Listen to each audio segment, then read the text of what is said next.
السلام عليكم ورحمة الله وبركاته، حبايبي الغاليين عاملين ايه؟ اتمنى تكونوا دايما بخير وفي اتم صحة واحسن حال. وصفتنا النهاردة ان شاء الله هنحضر مع بعض طاجن الصبيط او طاجن السبية، طبعا على حسب البلد بتاعتكم بتسميه ايه. طبعا هو عندنا بنقول عليه الصبيط او السبية. هنحضر مع بعض الطاجن القمر ده، بجد عايزة اقول لكم من اجمل الطواجن او طواجن المأكولات البحرية اللي ممكن تجربوه. هنحضره مع بعض بطريقة جميلة جدا وسهلة ومميزة على الطريقة الدمياطي بقى، وبجد عايزة اقول لكم ان شاء الله تحضروه هيطلع معاكم اجمل واحلى من مأكولات المطاعم. تعالوا بينا على طول نبدأ الفيديو ونشوف هنحضر الطاجن ده ازاي مع بعض. بس طبعا ما ننساش قبل ما نبدأ الفيديو نسمي الله ونصلي على الرسول عليه افضل الصلاة والسلام، ونحط لايك للفيديو ده. اول حاجة كده يا بنات، انا معايا هنا تقريبا في حدود كيلو من السبيط. طبعا هو بيكون بالشكل ده. هو كده متنضف معانا خلاص، مش محتاج اي تنظيف مننا. كل اللي احنا بنعمله ان احنا بس بنغسله بميه وملح. عايزه اقول لكم على معلومه يا بنات، عايزه اقول لكم ان الكائنات البحريه اللي بتعيش في الميه المالحه، علشان تنضفيها من اي زفاره او اي حاجه غير مرغوب فيها، بتغسليها بميه وملح بس.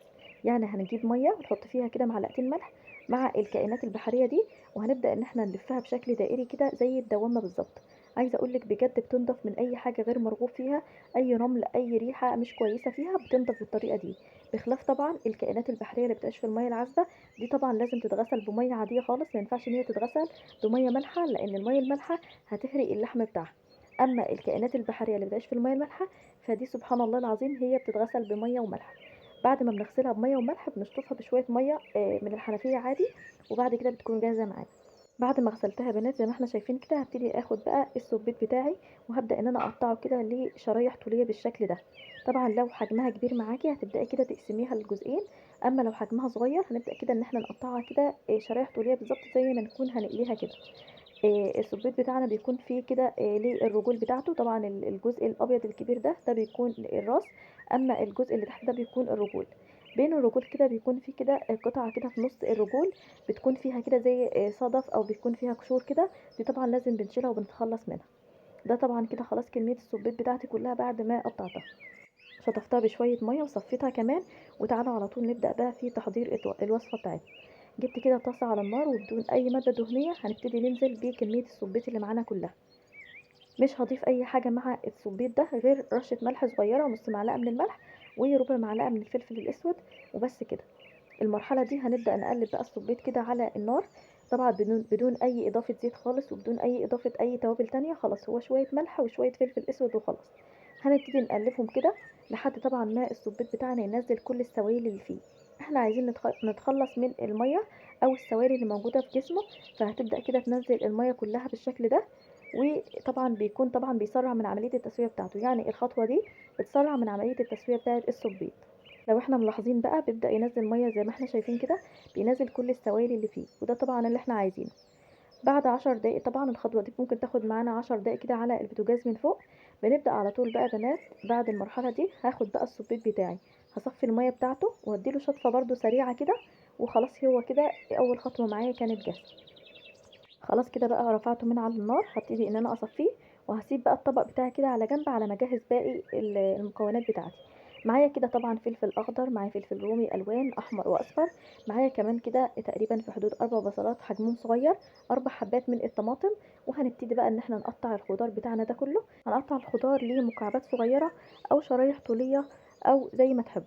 بدأت كده أجيب الفلفل الألوان، ممكن تستخدمي أي فلفل، مش شرط طبعا فلفل ألوان، ولكن هو بيزود بس القيمة الغذائية، وبيزود كمان الشكل الجمالي للطاجن في النهاية. يعني تقدري تستخدمي أي نوع فلفل تفضليه. ممكن كمان لو انت بتحبي الحاجة سبايسي شوية هتزودي كده قرن فلفل حامي. زي ما احنا شايفين بدأت ان انا اقطع بقى الخضار بتاعي كله بالشكل ده. قطعت الفلفل زي ما احنا شايفين لقطع صغيرة، كمان هقطع الطماطم مكعبات، اما البصل فاقطعه لجوانح. الوصفة بتاعتنا دي البصل لما يكون متقطع فيها جوانح هتكون افضل طبعا. وبكده بقى كل المكونات بتاعتي جاهزة على التحضير على طول. تعالوا بينا نبدأ على طول في تحضير الطاجن. معايا كده طاسة على النار، وهنبدأ نحط فيها كده كمية زيت مناسبة علشان نحمر فيها البصل.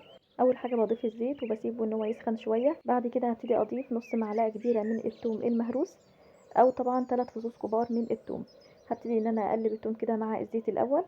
اول ما احس كده ان هو خلاص بدأ ياخد لون معايا، لون ذهبي كده، هبتدي على طول بعد كده اضيف معاه البصل. طبعا لما باجي اضيف الخضار ببتدي الاول باضافه الخضار اللي بيغيب في التسويه اكتر. طبعا بما ان البصل هو اكتر حاجه معانا بتغيب في التسويه، فببدا ان انا انزل بيه اول حاجه خالص. ضفت البصل مع الثوم وبدات ان انا اقلبه كده شويه. اول ما بنحس ان البصل ابتدى ان هو يطرى معانا على طول هبتدي انزل بيه الصبيط. طبعا الصبيط معانا في اول مرحله ليه او اول خطوه واحنا بنشوحه علشان ينزل السوائل، طبعا يعتبر استوى معانا نص تسويه، ولكن انا هنا هسيب الصبيط شويه مع البصل لحد ما يكمل باقي التسويه بتاعته، لان في الاخر انا هبتدي ان انا اضيف الطماطم والفلفل مش هيغيبوا كتير على النار. دلوقتي بدات اضيف البهارات بتاعتي. معايا نص معلقه من الكمون، نص معلقه من الفلفل الاسود، نص معلقه من البابريكا، نص معلقه من الملح، وحطيت كمان 2 كده ورق لوري. ولو في بهارات سمك ابدأي ضيفي برده نص معلقه صغيره. بدأت ان انا اقلب بقى كل المكونات دي مع بعضها، وهبتدي ان انا اغطي على الصبيط مع البهارات كده واسيبهم لحد ما يبتدي ان هما يستووا معايا شويه. هغطي عليهم وهسيبهم تقريبا كده 5 دقايق بس. بعد كده هبتدي اضيف الطماطم. انا عايزه الطماطم بقى تاخد تسويتها دلوقتي قبل الفلفل، علشان طبعا تبدا ان هي تنزل الصوص بتاعها او السوائل بتاعتها، والصبيط كمان يبدا ان هو يشرب من الصوص بتاع الطماطم ده. هقلب بقى الطماطم مع الصبيط كده شويه، وهسيبهم كده لحد ما يندمجوا مع بعض كده شويه. واخر حاجه هضيفها هي الفلفل. طبعا الفلفل بمجرد ما بنضيفه مع باقي المكونات مش هيقعد كتير على النار، هنسيبه بس شويه لمدة بس تقريبا كده دقيقتين او 3 دقايق لحد ما نحس كده ان هو خلاص بدأ يطرى معانا، وفي نفس الوقت لسه محتفظ بقوامه، محتفظ بشكله باللون بتاعه، يعني ما اتخرش معانا او اتبهدل. احنا عايزينه كده يفضل كده لونه كويس والقوام بتاعه حلو قوي. بعد ما الطماطم كده زي ما احنا شايفين نزلت السوائل بتاعتها، كل المكونات اللي موجوده تعتبر خلاص استوت. السبيت استوى، البصل كمان مستوي معانا من اول حاجه خالص. دلوقتي خلاص الفلفل بقى اول ما ضفته هسيبه كده مع باقي المكونات لمده 3 دقايق بس او دقيقتين. اول ما نحس ان هو خلاص طرى معانا شويه على طول كده خلاص الوصفه بتاعتنا كانت جاهزه. وبكده يا بنات الطاجن بتاعنا بيكون جاهز. اللهم بارك، حاجه كده في منتهى الجمال. عايزه اقول لكم بجد الريحه دلوقتي وهميه جدا. كده تقدروا تقدموه بالف هنا وعافيه. ولكن انتوا بقى في خطوه اضافيه لو انتوا حابين تعملوها، تمام. لو مش حابين هو كده اللهم بارك يتاكل كده بدون اي حاجه خالص. دلوقتي ممكن نعمل كوبايه عصير طماطم نحطها على الصبيط ده، ونحطها في طاجن زي ما احنا شايفين كده، وندخلها الفرن كده لمده 10 دقايق بس. بعد كده بنفتح الشوايه ياخد لون، وكده برضو للي حابب ان هو ياكله كده طاجن في الفرن. اما دلوقتي برضو هو جاهز كده على الاكل على طول، ما شاء الله تبارك الله. رشيت عليه في الاخر كده شويه من الكزبره الخضراء، وهو كده خلاص يا بنات جاهز معانا. طيب بيتقدم ازاي ده بقى؟ بيتقدم مع رز صياديه، ممكن رز بشعريه، ممكن كمان نقدمه كده ناكله بعيش زي ما بتقدم في المطاعم. يعني تقدري تاكليه باي طريقه.